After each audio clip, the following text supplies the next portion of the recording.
క్రీస్తునందు ప్రియమైన దేవుని బిడ్డలారా, చేరువచ్చినటువంటి అందరికీ, నిలుచున్న వారికి ప్రభు నామంలో అందరికీ వందనాలండి. గ్రంథంలో నుండి ఆదికాండము 7వ అధ్యాయము 16వ వచనము మరొకసారి చదువుకుందాము, గమనించగలరు. ప్రవేశించినవన్నీ దేవుడు అతనికి ఆజ్ఞాపించిన ప్రకారము సమస్త శరీరులలో మగదియు ఆడదియు ప్రవేశించెను. అప్పుడు యెహోవా ఓడలో అతని మూసివేశను. ప్రతిదీ దేవుడు చెప్పిన లెక్క ప్రకారం, ప్రతిదీ ఆయన వాక్కు ప్రకారం, ప్రతిదీ జతలుగా సమస్త శరీరాలలో జతలుగా దేవుడు ఆజ్ఞాపించిన ప్రకారము నోవాహు ఓడ దగ్గరకు వచ్చినవి అంటిని ఆయన నోవాహు రిసీవ్ చేసుకున్న తక్షణమే ఇంకా దేవుడు ఏం చేసినాడంటే, ఆ యొక్క మెయిన్ తలుపులు, ఆ యొక్క మెయిన్ ముఖద్వారము తలుపులు దేవుడు మూచినట్టుగా మనం ఇక్కడ లేఖనంలో చూస్తాం కదా. దేవుడు మూసివేసినాడు. అన్నీ చేరగా, అందరూ చేరగా, అనగా దేవుడు ఆజ్ఞించిన ప్రకారం ప్రతి జంతువులో ఆడది మగదియు అన్నీ చేరగా ఇంకా దేవుడు తలుపు వేసినాడు. ఇంకా ఆ తలుపులు వేసిన తర్వాత ఇంకా అది ఏ యొక్క అపాయం చేతను కానీ, ఏ విధం చేతనైనా కానీ, అపవాదే కానీ, ఇంకా తలుపులు మళ్ళీ దేవుడు అనుగ్రహిస్తేనే తెరవబడతాయి ప్రియుల. ఆయన ఒక్కపారి వేసినాడంటే దానిని విప్పుటకు ఎవరికి సాధ్యం కాదు.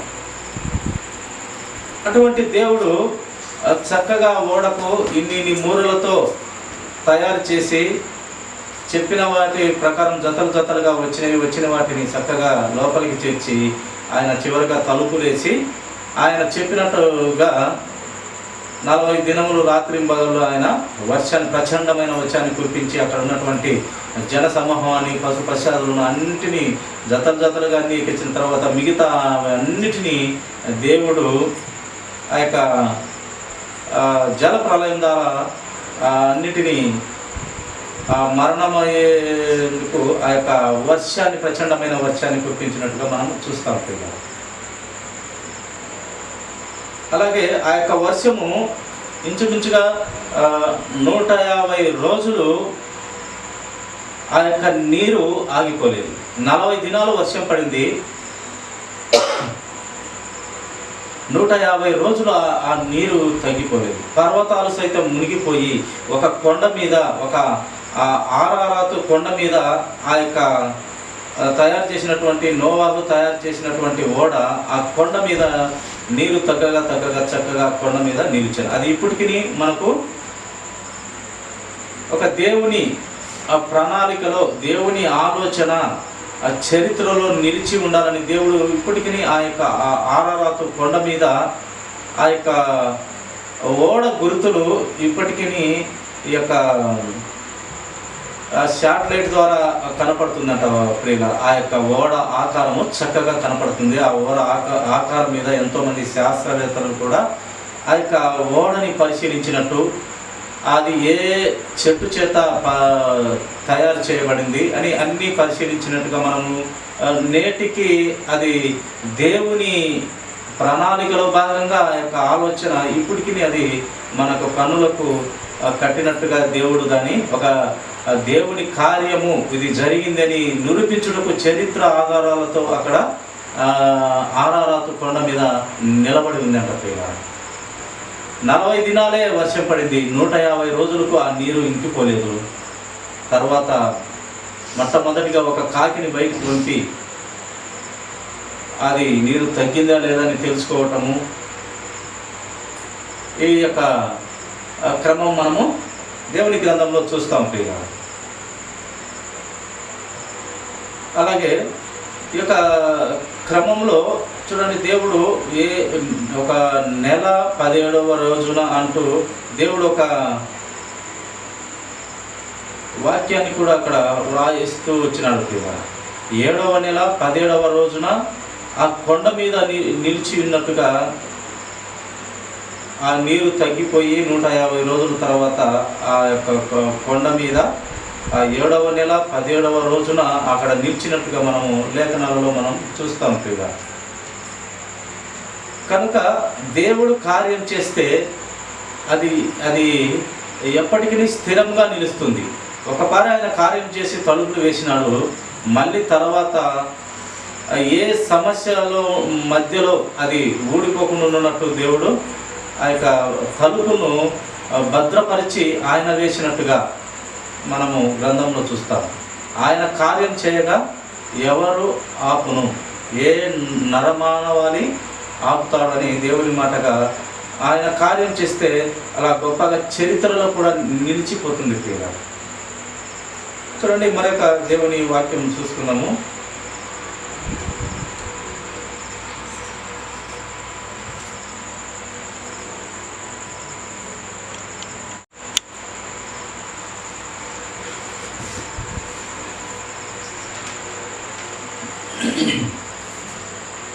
ఆదికాండము 39వ అధ్యాయము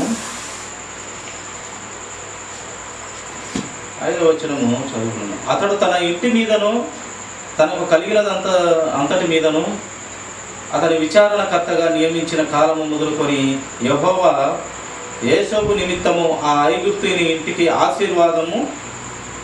ఆశీర్వదించెను. యెహోవా ఆశీర్వాదము ఆ ఇంటిలోనేమి పొలములోనేమి అతని కలిగిన సమస్తము మీదను ఉండెను. చూడండి, యోసేపును బట్టి మనము ఇక్కడ యోసేపు ఆ యొక్క పోతిఫరు ఇంటికి వెళ్ళడం జరిగింది. అక్కడ యోసేపు ద్వారా ఆ ఇంటిని దేవుడు ఆశీర్వదించినాడంట. యోసేపు ద్వారా ఆ ఇంటిని ఆశీర్వదించినాడు దేవుడు. అదే ఇక్కడ వ్రాయిస్తూ వచ్చినాడు దేవుడు. యోసేపు నిమిత్తము ఆ ఐగుప్తీయుని ఇంటిని అనగా ఆ యొక్క పోతిఫరు కుటుంబాన్ని దేవుడు ఆశీర్వదించినట్టుగా ఆ యొక్క ఐగుప్తీయుని ఇంటిని ఆశీర్వదించను. యెహోవా ఆశీర్వాదము ఆ ఇంటిలోనేమి పొలంలోనేమి అతనికి కలిగిన సమస్తం మీదను ఉండెను. ఎందును బట్టి ఆ యొక్క పోతిఫరుకు ఆ ఆశీర్వాదం వచ్చిందంటే నీతివంతుడైన యోసేపు వారి ఇంటిలో ఉండదాన్ని బట్టి. అనవసరమైనటువంటి నింద వేసి, చేయకూడని తప్పు నింద వేసి 10 సంవత్సరాలు జైల్లో పెట్టినా కూడా ఆ యొక్క యోసేపు దేవుని నిందించలేదు, ఆ కుటుంబాన్ని నిందించలేదు, నీతిని మాత్రం గట్టిగా పట్టుకున్నాడు పిల్లలు. దేవుణ్ణి నిందించలేదు, ఆ యొక్క కుటుంబాన్ని నిందించలేదు, ఆ యొక్క పోతిఫర్ భార్యను నిందించలేదు. నా తండ్రితో సమానులు, నాకు అన్నిటి మీద నాకు అధికారం ఇచ్చినాడు, నీ మీద తప్ప నాకు అన్నిటికీ అధికారం ఇచ్చినాడు వద్దని చెప్పినట్టుగా ఆమె ఆయనను బలవంత పెట్టగా ఆయన పైవస్త్రం కూడా అక్కడ విసిరి పారేసి పరిగెత్తినట్టుగా పారిపోయినట్టుగా మనం చూస్తాం. యవనస్తుడైనప్పటికీ, యవ్వనంలో ఉన్నప్పటికీ ఆయన దేవునికి లోబడుతూ దేవుని వాక్య ప్రకారము బ్రతుకుతూ వచ్చినాడు. కనుక ఆ యొక్క చెడు ఆలోచనని, ఆ యొక్క వ్యభిచార తత్వాన్ని ఆయన విసర్జించినట్టుగా యోసేపు దానిని వదులుకున్నట్టుగా మనము గమనిస్తాం ప్రియుల. ఆ యొక్క మంచి ఆలోచనతో చేత ఆయన 10 సంవత్సరాలలో ఇంచుమించుగా ఆ యొక్క బందీగా ఉన్నప్పటికీ దేవుడు ఆయన కలలుగానే ఆ యొక్క స్వభావంగా లేక కలలుగానే దానికి అర్థం చెప్పేవాడుగా ఆయనకు గొప్ప వరాన్ని ఇచ్చినాడు. కనుక ఆ ఆలోచన చెప్పే వ్యక్తిగా ఇచ్చినాడు. కనుక 10 సంవత్సరాల తర్వాత దేవుడిని అతన్ని ఆశీర్వదించి ఏం చేసినాడు, ఈ యొక్క పోతిఫరు ఇంటికి ఆశీర్వాదంగా నిలబడ్డాడు. వారి ఇంటిలో ప్రతిదీ, పొలంలో కానీ ఇంట్లో ప్రతి విధమైన దాని మీద యోసేపు ద్వారా ఆ కుటుంబానికి ఆశీర్వాదం వచ్చింది. వాళ్ళ భార్య తప్పుడు ఆలోచన కలిగింది, కానీ ఆ కుటుంబానికే నీతివంతుని ద్వారా ఆ యొక్క ఆశీర్వాదం కుటుంబానికే వచ్చినట్టుగా మనము గ్రంథంలో మనము గమనిస్తాం ప్రియుల. అతడు తన ఇంటి మీదను తనకు కలిగిన అంతటి మీదను అతని విచారణకర్తగా నియమించిన కాలం మొదలుకొని యెహోవా యోసేపు నిమిత్తము ఆ ఐగుప్తుని ఆ యొక్క పోతిఫరు ఇంటిని ఆశీర్వదించను. యెహోవా ఆశీర్వాదం ఇంటిలోనేమి పొలంలోనేమి అతనికి కలిగిన సమస్తం మీదను ఉండెను. ఇలా నీతిగా నడుచుకున్నట్లయితే దేవుని ఆలోచనలు చూడండి. ఆ నీతివంతుని ద్వారా ఆ యొక్క పోతిఫర్ భార్య సరి అయినది కాకున్నప్పటికీ ఆ ఇంటి మీద ఆశీర్వదించినట్టుగా మనం చూస్తాం. అలాగే చూడండి 45వ అధ్యాయం 8వ వచనం కూడా ఒక మాట మనము చూస్తాము ఈ యొక్క యోసేపు గురించి. 45వ అధ్యాయము 8వ వచనము, కాబట్టి దేవుడే కానీ మీరు నన్ను ఇక్కడికి పంపలేదు, ఆయన నన్ను ఫరోకు తండ్రిగాను అతని ఇంటి వారికి అందరికీ ప్రభువుగాను ఐగుప్తు దేశం అంతటికి మీద ఏలికగాను నియమించాను. ఇక్కడ ఫరో దగ్గర యోసేపును పెద్దగా పెట్టాడట. ఆ యొక్క ఫరోకు ఆ యొక్క ఐగుప్తు దేశాన్ని ఏలుచున్నటువంటి ఫరో రాజు ఆయనకు తండ్రిగా ఎవరిని నియమించినాడంట? యోసేపును. ఇక్కడ పోతిఫర్ కుటుంబానికి ఆశీర్వాదం వచ్చింది ఆ నీతివంతుని ద్వారా. మరి నేలనేమి ప్రతి విధమైన దాని మీద ఆశీర్వదించుతూ దేవుడు వచ్చినాడు. అలాగే ఆ యొక్క రాజుకు కూడా ఆ యొక్క ఫరో రాజుకు కూడా ఈ యొక్క యోసేపు తండ్రిగా నియమించినాడు దేవుడు నాకు అంటూ ఈ యొక్క యోసేపు మాట్లాడుతున్నాడు అండి. చూడండి, ఆయన నన్ను ఫరోకు తండ్రిగాను అతని ఇంటి వారికి అందరికీ ప్రభువుగాను, చూడండి వారి ఇంటి వారికి అందరికీ, ఆ రాజు ఇంటి వారికి అందరికీ ప్రభువుగాను ఐగుప్తు దేశం అంతటి మీదికి ఏలికగాను నియమించాను. ఐగుప్తు దేశం అంతా నడిపించే నాయకుడు నీవే అని ఆ ఫరో యోసేపుకు చెప్పినట్టుగా మనము చూస్తాము. అన్నగారందరూ ఈ యొక్క యేసుక్రీస్తు ప్రభు వారిని తృణీకరించినట్టు ఆయన ఇంటివారు యేసుక్రీస్తు ఇంటివారు తృణీకరించిన రాయిగా యేసుక్రీస్తు ప్రభు వారు కనపడితే, ఇక్కడ కూడా యోసేపు తన ఇంటి వారు అందరూ తృణీకరించి ఒకరికి అమ్మివేయబడిన ఇతను యోసేపు ఎంతో కష్టపడి అక్కడ పనిచేస్తుంటే అతని తెలివితేటలను బట్టి ఆ యొక్క ఫరో ఇంట్లో కానీ పోతిఫర్ ఇంట్లో కానీ మంచి పేరు సంపాదించుకున్నప్పటికీ మళ్ళీ మోసపు కపటపు ఆలోచన చేత జైల్లో పెట్టించినారు. అప్పటికీ దేవుడు సరైన సమయంలో యోసేపును హెచ్చించినాడు. ఫలించడి కొమ్మగా యోసేపును హెచ్చించినాడు. ప్రియుగా మంచి ఆలోచన కలిగి ఉన్నట్లయితే నీవు అప్పటికి నీ స్థితి తక్కువగా ఉండొచ్చు, కానీ ఏదో ఒక సమయము ఏదో ఒక దినము ఆయన నిర్ణయించిన దినము నిన్ను అమితంగా హెచ్చిస్తాడు ప్రియులారా దేవుడు. అయితే దేవుని నీతికి కట్టుబడినప్పుడు, దేవునికి లోబడినప్పుడు ఇదో యోసేపులాగా ఆయన ఘనపరిచే దేవుడు. యోసేపుకు ఒక్కరికే కాదు, ప్రతి ఒక్కరికి ఆయన మనము ఎంత తగ్గించబడతామో ఆయన దేవుడు అంత హెచ్చింపబడేలా చేస్తాడు. యోసేపు ఎంతో తగ్గించబడుతూ అక్కడ పనులు చేసేవాడు. తగ్గించబడుతూ ఆ యొక్క పోతిఫరు భార్యని గౌరవించాడు. అయినప్పటికీ ఆమె అహంకారం చేత, అధికారం చేత ఆయన భర్తకు చాడని చెప్పి జైల్లో పెట్టించింది. అయినప్పటికీ దేవుడు కలలు చెప్పే భావంతో అతన్ని ఆ యొక్క దేశాన్ని అంతటికి అతని చేతుల్లోకి ఇచ్చేట్టుగా దేవుడు హెచ్చించినాడు. ప్రియుగా ఎంతలా తగ్గించబడితే చేయని నేరానికి 10 సంవత్సరాలు జైల్లో ఉన్నప్పటికీ ఆయన నిందించలేదు. ఎవరిని, ఏ కుటుంబాన్ని నిందించలేదు, ఆఖరికి దేవుడిని నిందించలేదు. సరైన సమయంలో దేవుడే ఆ దేశాన్ని అంతటికి పెద్దగా నియమించినాడు. ఆ యొక్క ఫరో రాజుకు తండ్రిగా నియమించినాడు. ఆ కుటుంబాన్ని అంతటికి తండ్రిగా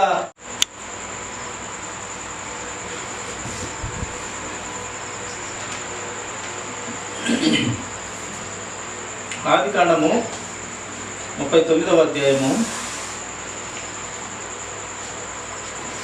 5వ వచనము చదువుకున్నాం. అతడు తన ఇంటి మీదను తనకు అంతటి మీదను అతని విచారణకర్తగా నియమించిన కాలము మొదలుకొని యెహోవా యోసేపు నిమిత్తము ఆ ఐగుప్తుని ఇంటికి ఆశీర్వదించెను. యెహోవా ఆశీర్వాదము ఆ ఇంటిలోనేమి పొలములోనేమి అతని కలిగిన సమస్తము మీదను ఉండెను. చూడండి, యోసేపును బట్టి మనము ఇక్కడ యోసేపు ఆ యొక్క పోతిఫరు ఇంటికి వెళ్ళడం జరిగింది. అక్కడ యోసేపు ద్వారా ఆ ఇంటిని దేవుడు ఆశీర్వదించినాడంట. యోసేపు ద్వారా ఆ ఇంటిని ఆశీర్వదించినాడు దేవుడు. అదే ఇక్కడ వ్రాయిస్తూ వచ్చినాడు దేవుడు. యోసేపు నిమిత్తము ఆ ఐగుప్తీయుని ఇంటిని, అనగా ఆ యొక్క పోతిఫరు కుటుంబాన్ని దేవుడు ఆశీర్వదించినట్టుగా ఆ యొక్క ఐగుప్తీయుని ఇంటిని ఆశీర్వదించను. యెహోవా ఆశీర్వాదము ఆ ఇంటిలోనేమి పొలంలోనేమి అతనికి కలిగిన సమస్తం మీదను ఉండెను. ఎందును బట్టి ఆ యొక్క పోతిఫరుకు ఆ ఆశీర్వాదం వచ్చిందంటే, నీతిమంతుడైన యోసేపు వారి ఇంటిలో ఉండదాన్ని బట్టి. అనవసరమైనటువంటి నింద వేసి, చేయకూడని తప్పు నింద వేసి 10 సంవత్సరాలు జైల్లో పెట్టినా కూడా ఆ యొక్క యోసేపు దేవుని నిందించలేదు, ఆ కుటుంబాన్ని నిందించలేదు, నీతిని మాత్రం గట్టిగా పట్టుకున్నాడు. దేవుణ్ణి నిందించలేదు, ఆ యొక్క కుటుంబాన్ని నిందించలేదు, ఆ యొక్క పోతిఫర్ భార్యను నిందించలేదు. నా తండ్రితో సమానులు, నాకు అన్నిటి మీద నాకు అధికారం ఇచ్చినాడు, నీ మీద తప్ప నాకు అన్నిటికీ అధికారం ఇచ్చినాడు వద్దని చెప్పినట్టుగా ఆమె ఆయనను బలవంత పెట్టగా ఆయన పైవస్త్రం కూడా అక్కడ విసిరి పారేసి పరిగెత్తినట్టుగా పారిపోయినట్టుగా మనం చూస్తాం. యవనస్తుడైనప్పటికీ, యవ్వనంలో ఉన్నప్పటికీ ఆయన దేవునికి లోబడుతూ దేవుని వాక్య ప్రకారము బ్రతుకుతూ వచ్చినాడు కనుక ఆ యొక్క చెడు ఆలోచనని, ఆ యొక్క వ్యభిచార తత్వాన్ని ఆయన విసర్జించినట్టుగా యోసేపు దానిని వదులుకున్నట్టుగా మనము గమనిస్తాం ప్రియులారా. ఆ యొక్క మంచి ఆలోచనతో చేత ఆయన 10 సంవత్సరాలలో ఇంచుమించుగా ఆ యొక్క బందీగా ఉన్నప్పటికీ దేవుడు ఆయన కలలుగానే, ఆ యొక్క స్వభావంగా లేక కలలుగానే దానికి అర్థం చెప్పేవాడుగా ఆయనకు గొప్ప వరాన్ని ఇచ్చినాడు కనుక, ఆ ఆలోచన చెప్పే వ్యక్తిగా ఇచ్చినాడు కనుక 10 సంవత్సరాల తర్వాత దేవుడిని అతన్ని ఆశీర్వదించి ఏం చేసినాడు, ఈ యొక్క పోతిఫరు ఇంటికి ఆశీర్వాదంగా నిలబడ్డాడు. వారి ఇంటిలో ప్రతిదీ, పొలంలో కానీ ఇంట్లో ప్రతి విధమైన దాని మీద యోసేపు ద్వారా ఆ కుటుంబానికి ఆశీర్వాదం వచ్చింది. వాళ్ళ భార్య తప్పుడు ఆలోచన కలిగింది, కానీ ఆ కుటుంబానికే నీతిమంతుని ద్వారా ఆ యొక్క ఆశీర్వాదము కుటుంబానికే వచ్చినట్టుగా మనము గ్రంథంలో మనము గమనిస్తాం ప్రియులారా. అతడు తన ఇంటి మీదను తనకు కలిగిన అంతటి మీదను అతని విచారణకర్తగా నియమించిన కాలము మొదలుకొని యెహోవా యోసేపు నిమిత్తము ఆ ఐగుప్తుని, ఆ యొక్క పోతిఫరు ఇంటిని ఆశీర్వదించను. యెహోవా ఆశీర్వాదము ఇంటిలోనేమి పొలంలోనేమి అతనికి కలిగిన సమస్తం మీదను ఉండెను.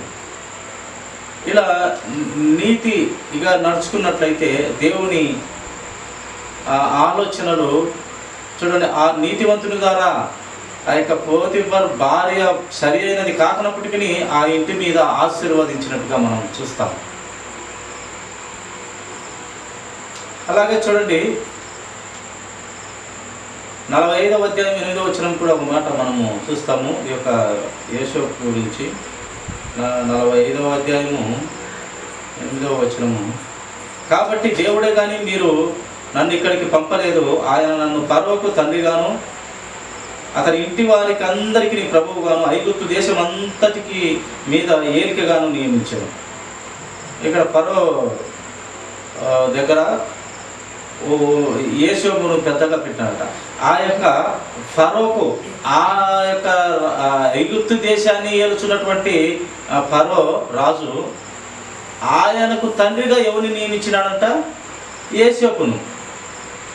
ఇక్కడ పోతిఫర్ కుటుంబానికి ఆశీర్వాదం వచ్చింది ఆ నీతివంతుని ద్వారా. మరి నేలనేమి ప్రతి విధమైన దాని మీద ఆశీర్వదించుతూ దేవుడు వచ్చినాడు. అలాగే ఆ యొక్క రాజుకు కూడా, ఆ యొక్క ఫరో రాజుకు కూడా ఈ యొక్క యోసేపు తండ్రిగా నియమించినాడు దేవుడు నాకు అంటూ ఈ యొక్క యోసేపు మాట్లాడుతున్నాడు అండి. చూడండి, ఆయన నన్ను ఫరోకు తండ్రిగాను అతని ఇంటి వారికి అందరికీ ప్రభువుగాను, చూడండి వారి ఇంటి వారికి అందరికీ, ఆ రాజు ఇంటి వారికి అందరికీ నీ ప్రభువుగాను ఐగుప్తు దేశం అంతటి మీదికి ఏలికగాను నియమించాను. ఐగుప్తు దేశం అంతా నడిపించే నాయకుడు నీవే అని ఆ ఫరో యోసేపుకు చెప్పినట్టుగా మనము చూస్తాము. అన్నగారందరూ ఈ యొక్క యేసుక్రీస్తు ప్రభు వారిని తృణీకరించినట్టు ఆయన ఇంటివారు యేసుక్రీస్తు ఇంటివారు తృణీకరించిన రాయిగా యేసుక్రీస్తు ప్రభు వారు కనపడితే, ఇక్కడ కూడా యోసేపు తన ఇంటి వారు అందరూ తృణీకరించి ఒకరికి అమ్మివేయబడిన ఇతను యోసేపు ఎంతో కష్టపడి అక్కడ పనిచేస్తుంటే అతని తెలివితేటలను బట్టి ఆ యొక్క ఫరో ఇంట్లో కానీ పోతిఫర్ ఇంట్లో కానీ మంచి పేరు సంపాదించుకున్నప్పటికీ మళ్ళీ మోసపు కపటపు ఆలోచన చేత జైల్లో పెట్టించినారు. అప్పటికీ దేవుడు సరైన సమయంలో యోసేపును హెచ్చించినాడు. ఫలించడి కొమ్మగా యోసేపును హెచ్చించినాడు. ప్రియుగా, మంచి ఆలోచన కలిగి ఉన్నట్లయితే నీవు అప్పటికి నీ స్థితి తక్కువగా ఉండొచ్చు, కానీ ఏదో ఒక సమయము, ఏదో ఒక దినము, ఆయన నిర్ణయించిన దినము నిన్ను అమితంగా హెచ్చిస్తాడు ప్రియులారా దేవుడు. అయితే దేవుని నీతికి కట్టుబడినప్పుడు, దేవునికి లోబడినప్పుడు, ఇదో యోసేపులాగా ఆయన ఘనపరిచే దేవుడు. యోసేపుకి ఒక్కరికే కాదు, ప్రతి ఒక్కరికి ఆయన మనము ఎంత తగ్గించబడతామో ఆయన దేవుడు అంత హెచ్చింపబడేలా చేస్తాడు. యేసుకు ఎంతో తగ్గించబడుతూ అక్కడ పనులు చేసేవాడు. తగ్గించబడుతూ ఆ యొక్క పోతిఫరు భార్యని గౌరవించాడు. అయినప్పటికీ ఆమె అహంకారం చేత, అధికారం చేత ఆయన భర్తకు చాడని చెప్పి జైల్లో పెట్టించింది. అయినప్పటికీ దేవుడు కలలు చెప్పే భావంతో అతన్ని ఆ యొక్క దేశాన్ని అంతటికి అతని చేతుల్లోకి ఇచ్చేట్టుగా దేవుడు హెచ్చించినాడు. ప్రియుగా, ఎంతలా తగ్గించబడితే చేయని నేరానికి 10 సంవత్సరాలు జైల్లో ఉన్నప్పటికీ ఆయన నిందించలేదు. ఎవరిని, ఏ కుటుంబాన్ని నిందించలేదు, ఆఖరికి దేవుడిని నిందించలేదు. సరైన సమయంలో దేవుడే ఆ దేశాన్ని అంతటికి పెద్దగా నియమించినాడు. ఆ యొక్క ఫరో రాజుకు తండ్రిగా నియమించాడు. ఆ కుటుంబాన్ని అంతటికి తండ్రిగా, అలాగే ఆ ఇంటి వారి ఫరోకు తండ్రిగాను, ఆ ఇంటి వారికి అందరికీ ప్రభువుగాను, ఐగుప్తు దేశం అంతటి మీద అంతటి ఏలేదానికి ఆ యొక్క ఫరో రాజే ఆయనకు వాగ్దానంగా చెప్పేసినాడు, మొత్తం నువ్వే ఉన్నాయన. ఎందుకంటే 7 సంవత్సరాలు కరువు వస్తుంది, 7 సంవత్సరాలు పుష్కలంగా పండుతుంది, 7 చిక్కిన ఆవులు 7 బలమైన ఆవులను తింటుంది అనే గొప్ప కలకు భావం చెప్పి ఈ యొక్క రాష్ట్రాన్ని ఇంత గొప్ప భావం చెప్పిన నీవు, ఈ యొక్క దేశాన్ని అంతటిని కాపాడిన నీవే సమర్థుడవు. 7 సంవత్సరాలు బహుగా ఫలిస్తుందంట. 7 సంవత్సరాలు చాలా కరువు కాటకాలతో నిండిపోతుందని ఒక 7 బలిసిన ఆవులు, 7 చిక్కిపోయిన ఆవులు ఆ యొక్క కళ రాజుకు వచ్చినప్పుడు వివరించి చెప్పినప్పుడు ఆ రాజు దేవుని ద్వారా ఈ యొక్క కళ అర్థం చెప్పినాడు. దేవుని కృప ద్వారా అర్థం చెప్పినటువంటి ఈ యొక్క యోసేపు ఇంకక్కడ నుండి ఎంత హెచ్చుగానో, ఎంతో తగ్గించబడినటువంటి ఈయన జీవితము ఆ దేశానంతటికి ఆ రాజుగా లేక ప్రధానమంత్రిగా నియమింపబడి చివరికి అన్నలు తరివేశారు, ఒకరికి అమ్మివేశారు ఆ దేశానికి. వారికి కూడా తిండి దొరికేదానికి ధాన్యము లేదు, వారికి కూడా కరువు వచ్చింది. ఆ ధాన్యము తెచ్చుకోనికి ఈ తమ్ముని పాదాల దగ్గరికి నడవవలసిన పరిస్థితి దేవుడు పెట్టినాడు. చాలా బగ్గుగా దుఃఖిస్తాడు. అన్నగారు వచ్చి ఇక మాది పలాని ఊరు, పలాని కథ, మేము ఇంతమంది అన్నదమ్ములము, మా తండ్రి యాకోబు చెప్పినప్పుడు బహుగా దుఃఖించి అదంతా బల దేవుడు నిషేధించబడిన రాయి ఆ తలకు మూలరాయి అయినది అన్నట్టుగా యేసుక్రీస్తు ప్రభు వారు కూడా తన కుటుంబం వారు నిరాకరించినారు, వ్యతిరేకించినారు. ఆ యొక్క యేసుక్రీస్తు వారిని తలగా అయినటువంటి తలకు మూలరాయి అయినటువంటి ఆయనను కూడా ఒక పనికిమాలిన రాయిగా విసర్జింప చేసినారు ఈ యొక్క కుటుంబంలో ఉన్నటువంటి వారు లేక లోకస్తులు. ఇక్కడ కూడా యేసోపు కుటుంబంలో వారు ఇతనిని పనికిరాని వాడు, ఆ కళలకు అర్థం చెప్పేవాడు వస్తున్నాడు అని ఎగతాళి చేసేవారు. చివరికి అమ్మివేసి వేరే దేశానికి అమ్మేసినారు.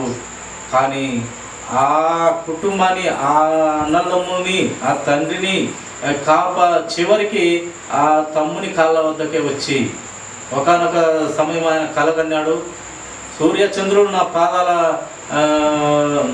నాకు సాష్టాంగ పడినవి, నక్షత్రములు నాకు సాష్టాంగ పడినవి, అన్ని పనులలో నా పన మాత్రము నిల్చొని ఉన్నది, నిల్చున్న నా దగ్గర అన్ని పనులు పండుకొని ఉన్నవి, సాష్టాంగ పడినవి అని చెప్పినప్పుడు ఆ యొక్క కళ కూడా నెరవేర్పు జరిగింది. ఓపికతో, దేవుని భయంతో, దేవునికి లోబడి ఉండడం చేత వాళ్ళ తల్లిదండ్రులు కూడా ఆ యొక్క ధాన్యానికి తమ్ముని కాళ్ళ వద్దకు వెళ్ళినారు. అలాగే తండ్రిని పిలుచుకొని వస్తే కానీ నీకు ధాన్యం ఇవ్వనని చెప్పి అందరినీ పిలుచుకొని అందరినీ చూసి ఏడ్చుకొని బాధపడి వారు అన్నగారు బాధపడుతుంటే మళ్ళీ తర్వాత నేనే మీ తమ్ముడుని చెప్పి ఏదేమైనప్పటికీ మంచి జరిగింది, మీ వల్ల మంచి జరిగింది, నేను ఇక్కడికి వచ్చాను, ఈ రాజ్యాన్ని అంతా ఏరేదానికి ఈ యొక్క రాజ్య అధిపతి నాకే పెత్తనం ఇచ్చినాడు, ఈ యొక్క ధాన్యాన్ని అంతటికి అందరికీ సమముగా పంచేదానికి నాకే పెత్తనం ఇచ్చినాడు, నేనే ఇక్కడ రాజును అన్నట్టుగా చెప్పుకొని ఏడ్చుకొని చాలా ఆ కుటుంబంతో ఎలాగైతే కలగన్నాడో ఆ కళ వారందరూ కూడా సాష్టాంగ పడినట్టుగా మనము గ్రంథంలో చూస్తాం. ప్రియుల, దేవుని దృష్టిలో ఎంత తగ్గించబడితే దేవుడు ఎంత తగ్గించబడితే అంత హెచ్చింపబడేలా దేవుడు కృప చూపిస్తాడు. ప్రియుల, అలాగే చూడండి, చివరిగా కొన్ని మాటలు మనం చూసుకుందాము. 49-22 వచనంలో అందుకే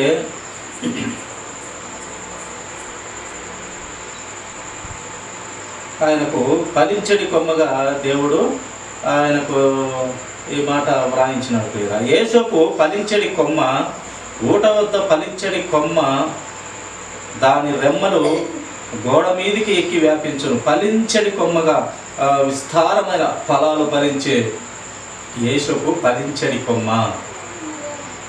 మంచి ఆలోచనలతో ఉన్న పిల్లలు ఇలాగూ ఫలిస్తారు. ఎలాగైతే పనికిరారు అన్నవాడే వాడే పనికొచ్చేవాడుగా అయ్యి అందరినీ కాపాడుకుని, దేశాలను కాపాడుకొని, కుటుంబాన్ని కాపాడుకునేది, లాస్ట్కు ఆ పోతీఫరు ఆ యొక్క ఫరోరాజును అందరినీ కాపాడుకొని చుట్టుపక్కల దేశాలన్నిటినీ కాపాడుకునే తత్వం దేవుడు ఆయనలో అంతగా హెచ్చించినాడు. కనుక ఆయన ఫలించడి కొమ్మగా ఉన్నాడు. నీవు నేను అందరం కూడా ప్రియులారా ఇలాగా యేసోపులాగా ఫలించడి కొమ్మగా ఉండాలని దేవుడు ఆలోచన కలిగి ఉన్నాడు. ప్రియుల, అలాగే చూడండి, ఒక మాట చదువుకున్నాము. ఆదికాండము 50వ అధ్యాయము 1వ వచనం చూడండి. యేసోపు అతని ముద్దు పెట్టుకున్నాడు, అతని తండ్రిని పిలిపించుకున్నాడు, అతని మీద పడి ఏడ్చి ముద్దు పెట్టుకున్నాడు. ఎందుకంటే యాకోబుకు ఇష్టమైన కుమారుడు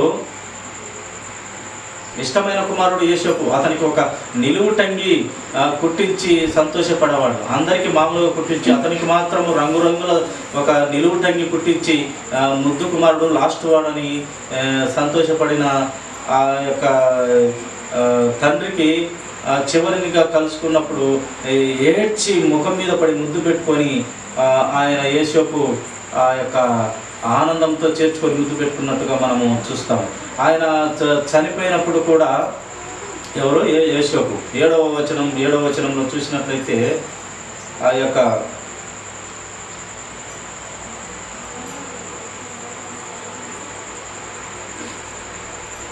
కాబట్టి యేసోపు తన తండ్రిని పాతి పెట్టుటకు పోయాను, అతనితో ఫరో ఇంటికి పెద్దలైన అతని సేవకులందరూ ఐగుప్తు దేశంలో పెద్దవారును. 3వ వచనం చూస్తాము. సుగంధ ద్రవ్యములతో సిద్ధపరచబడి వారి కొరకు దినములు సంపూర్ణమగునట్లు అతని కొరకు 40 దినములు సంపూర్ణమాయను. అతని గూర్చి ఐగుప్తీయులు 70 దినములు అంగలార్చిరి. అలాగా మన బ్రతుకు చక్కగా ఉన్నట్లయితే చూడండి, యేషోబు తండ్రి గారు చనిపోయినాడు. ఆయన చక్కగా వారి ఊరికి తీసుకొని పోయి అక్కడ సమాధి చేయుటకు ఆయనను పిలుచుకొని పోయినప్పుడు అక్కడ ఉన్నటువంటి జనము, ఐగుప్తీ జనమును చూడండి 70 దినములు అంగలార్చుతూ వచ్చి వారి మంచి క్రియలు ప్రియుల. అందుకే మనము దేవుడిచ్చినటువంటి ఆత్మ, మనము ఇచ్చినటువంటి ఆత్మ మన శరీరంతో జరిగించే క్రియలు మాత్రమే మనము తీసుకొని వెళ్తాం. ఈ యొక్క దేవుడిచ్చినటువంటి యథార్థవంతమైన ఆత్మ ఆదాము గారి నుంచి మనకు అందరికీ ప్రసాదించబడింది, అందరికీ ఇవ్వబడుతూ వచ్చింది. ఆదాము గారి నుంచి యథార్థవంతమైన ఆత్మని దేవుడు ఇచ్చినాడు. ఆ యొక్క యథార్థవంతమైన ఆత్మతో నీ యొక్క శరీరము జరిగించే క్రియలు మాత్రమే ఆ యొక్క ఆత్మ మోసుకొని పోతుంది, నీ శరీరాన్ని కాదు. నీ శరీరంతో జరిగించినటువంటి క్రియలు మాత్రము మోసుకొని పోయి ఆ యొక్క న్యాయాధిపతి అయినటువంటి ఆ యొక్క క్రీస్తు న్యాయపీఠం ముందు నిలబడతామంట. మనకిచ్చినటువంటి యథార్థవంతమైన ఆత్మ మన శరీరంతో జరిగించిన క్రియలు దేవుని న్యాయ తీర్పులో అవి నిలబడతాయి. ఆ యొక్క ఆత్మ ఆ యొక్క క్రియలను మోసుకొని అక్కడ నిలబడతాయి, ఆయన తీర్పుకు అక్కడ నిలబడి తీర్పు పొందుకుంటాయి. కనుక ఈ లోకంలో దేవుడు ఎలా నిన్ను బ్రతకాలనుకుంటాడో నీ ఇష్టానుసారంగా వచ్చినట్టు బ్రతకమని దేవుని ఆలోచన కాదు. ఈ యొక్క యేషోబు గారు చూడండి ఎంత ఇరుకులు, ఇబ్బందులు, బాధలు పన్నాడో. పాపము అమ్మి వేసినారు, గుంతలో పడేసినారు. ఒక గుంటలో పడేసి చంపుదాం అనుకుంటే వాళ్ళల్లో ఒకడు, అన్న అయినటువంటి ఒకడు, చంపితే మనకేమొచ్చదురా, తిక్కన వెళ్ళారా, ఒకరికి అమ్ముతున్నా లెక్కన వచ్చది అని ఒక ఐగుప్తు దేశస్తులకు అమ్మేస్తారు. అమ్మేసినప్పుడు ఆయన అక్కడ ఎన్ని కష్టాలు పడినాడు. 10 సంవత్సరాలు జైల్లో ఉన్నాడు, చేయని తప్పుకు 10 సంవత్సరాలు జైల్లో ఉన్నాడు. చివరికి ఆ యొక్క విశ్వాసాన్ని, దేవుని మీద ఉండే నమ్మకాన్ని, విశ్వాసాన్ని, నిరీక్షణని, ఆ నీతిగా బ్రతికే తత్వాన్ని ఆయన వదులుకోలేదు నిజంగా. అప్పుడు ఆ దేశాంతటికే ఏలేదానికి అధికారము తండ్రి అయిన దేవుడు లేక యేసుక్రీస్తు ప్రభువారు పరిశుద్ధాత్మ దేవుడు ఆయనకు ఇచ్చినట్టుగా మనం గ్రంథంలో చూస్తాం ప్రియుల. కనుక నా జీవితాలలో కూడా మనము మంచి క్రియలతో బ్రతికితే దేవుడు ఆశీర్వదిస్తాడు, ఈ లోకంలో ఆశీర్వదిస్తాడు, అక్కడ కూడాను ఆశీర్వదిస్తాడు. మంచి క్రియలు కలిగి ఉండాలి. మంచి క్రియలు లేకుంటే మనకు ఈ లోకంలో కూడా దరిద్రంగా చూస్తుంది లోకం. నోటికి ఎలా వస్తే అలా మాట్లాడితే లోకం ఎలా చూస్తుంది, వచ్చే అవకాశాలు కూడా చేజారిపోతాయి. పనికిమాలినమైన ఆలోచన ప్రకారం మనం నోరు మాట్లాడితే చాలా ప్రమాదము. కనుక మంచిగా బ్రతకమని దేవుని వాక్యం తెలియపరుస్తోంది. యథార్థతగా బ్రతుకు, యథార్థత కోసం, నీతి కోసం ఎంత తగ్గించైనా తగ్గించబడు. యేషోబులాగా, యేసుక్రీస్తు వారిలాగా, ఇంకా చెప్పుకుంటూ పోతే భక్తులు అనేక మంది ఉన్నారు. అందుకే ఇక్కడ 70 దినములు ఈయన చక్కని జీవితము బ్రతికినాడు. ఎవరు? యాకోబు. ఆయన మోసగాడు కాదు, ఆయన ఒక ఒప్పందం కుదుర్చుకొని ప్రతి దానిలో గెలిచినవాడు. ఆఖరికి మనుషులతో గెలిచినవాడు, అలాగే దేవునితో కూడా గెలిచినవాడు యాకోబు. దేవునితోనూ అలాగే మనుషులతోనూ గెలిచిన వాడని దేవుని వాక్యమే తెలియపరుస్తాము. ఆయన ఒక ఒప్పందం ప్రకారము ఆయన మంచి యథార్థపరుడే ప్రియుల. కాకపోతే ఆ రిబ్కా అమ్మనే కొంచెము అతన్ని ఎక్కువ ప్రేమించినందున కపటపు ఆలోచనలు రిబ్కా అమ్మ చేసింది. కానీ యాకోబు చాలా మంచివాడు.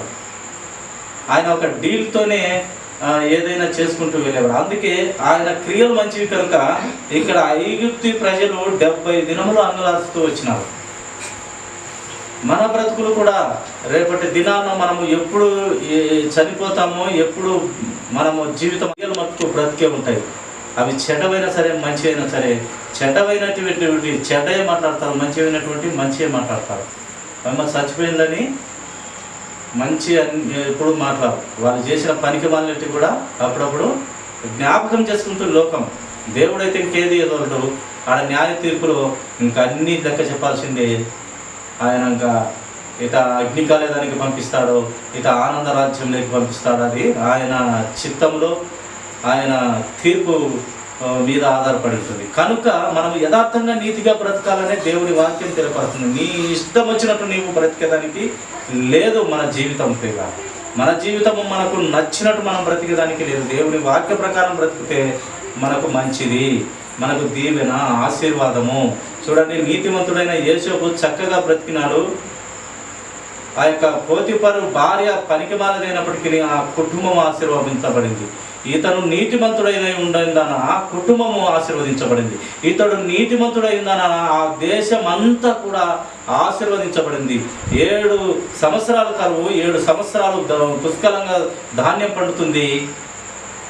మంచి తెలివితేటలతో ఉన్నటువంటి యోసేపు, నీతిగా నడుచుకున్నటువంటి యోసేపుకు అప్పగింపబడింది. బాగా పండినప్పుడు అంతా సమకూర్చి చక్కగా కొట్లలో నింపి, ఆ కరువు వచ్చినప్పుడు చక్కగా అందరికీ పంచుతూ వచ్చినాడు. చక్కని పరిపాలన చేయగలిగినాడు. ఎలా చేయగలిగినాడంటే దేవునికి లోబడటం వల్ల, నీతి నిజాయితీ యథార్థతగా బ్రతికిన దానివల్ల అంత గొప్ప మెప్పు వచ్చింది. అంత దేశాన్ని కాపాడగలిగినాడు, ఆ కుటుంబాన్ని కాపాడగలిగినాడు. అలాంటి స్థితిలో యేసుకునే కాదు ప్రియులారా, నిన్ను నన్ను అందరినీ కూడా దేవుడు చక్కగా అలాంటి జీవితంలో ఉండాలని కోరుతూ ఉన్నాడు. కాకపోతే మన పనికిమాలిన హృదయం, బాల్యం నుండి చెడిపోయిన మన బ్రతుకులు మనము చెడ్డయి మనకి. కానీ వాక్యం ద్వారా కట్టబడుతూ రావాలి. ప్రతి దినము దేవుని వాక్యం నేర్చుకోవాలి, ప్రతి దినము జీవితాన్ని కట్టుకోవాలి. విశ్వాసులకు సైతం ప్రియులారా, విశ్వాసులకు సైతం ప్రతి దినము దేవుని వాక్యము చదువుకోవాలి, నేర్చుకోవాలి, బ్రతుకు మార్చుకోవాలి, దిద్దుకోవాలి ప్రతి దినము. ఎందుకంటే మనము పనికిమాలిన ఆలోచనలు కానీ మనం చాలా డేంజరస్ మానవ జీవితము, విశ్వాసులు సైతం. కనుక దేవుని వాక్యం ద్వారా అందరం కూడా ఎవరు మంచోళ్ళు లేరు, ఎవరు నీతిమంతులు లేరు, ఒక్కరు లేదని దైవ గ్రంథం తెలియపరుస్తున్నది. కనుక బాల్యం నుండి మనము చెడ్డవారం. కనుక మనము మంచివారంగా కావాలంటే దేవుని గ్రంథంలోని వాక్య ప్రకారము మనం మార్చుకుంటూ, బ్రతుకు మార్చుకుంటూ, దిద్దుకుంటూ వెళితే ఫలించడి కొమ్మగా నేను యేషోబులాగా, యేషోబు అంత లేకపోయినా ఆవగింజ విశ్వాసంతో మనం ఆయన రాజ్యంలోకి వెళ్తాం. కనుక మనము ఆ యొక్క ఆవగింజంత విశ్వాసం ప్రభు మీద, ఆయన ఇచ్చిన ఆజ్ఞల మీద పెట్టి మన బ్రతుకు మార్చుకుందాము, దిద్దుకుందాము. దేవుని కోసము లోబడి బ్రతికి ఎంత తగ్గింపుగా బ్రతికితే దేవుడు ఏదో ఒక సమయం దేవుడు ఆయన ఎప్పుడు మళ్ళీ ఆలోచనలో ఆయన ఏ సమయంలో మళ్ళీ హెచ్చిస్తాడు. అంతవరకు మనము ఓపిక కలిగి యేషోపులాగా, ఒక స్తెఫనులాగా, ఒక పౌలులాగా, ఒక రూతులాగా, ఒక ఎస్తేరులాగా, ఒక ఫీబీలాగా మనము బ్రతుకులు, మన భక్తులు అనేక మంది గ్రంథంలో ఉన్నారు. వారిని చూసి బుద్ధి తెచ్చుకుంటూ మనము బుద్ధిగా బ్రతకనికి వాళ్ళను జీవితాలను గ్రంథంలో వ్రాయించినాడు. మన బ్రతుకులు మార్చుకునేదానికి వారి బ్రతుకులు చక్కగా గ్రంథంలో వ్రాయించినారు. కనుక భక్తులను చూసి మన బ్రతుకులు మార్చుకుందాము, దేవుని వాక్యం చేత బ్రతుకులు దిద్దుకుందాము. ప్రతిరోజు వాక్యం నేర్చుకొని, ప్రతిరోజు మన బ్రతుకులు దిద్దుకొని, నేర్చుకొని దేవునికి తగ్గింపు కలిగే స్వభావం ప్రతి ఒక్కరిని పెంచుకొని, దేవుని భయభక్తులు కలిగి శ్రద్ధాశక్తులతో మనం దేవుని వాక్య ప్రకారం బ్రతుకుదామండి. ఈ కొద్ది మాటలు దేవుడు దీవించునుగాక. తలదంచినట్లయితే చిన్న ప్రార్థన.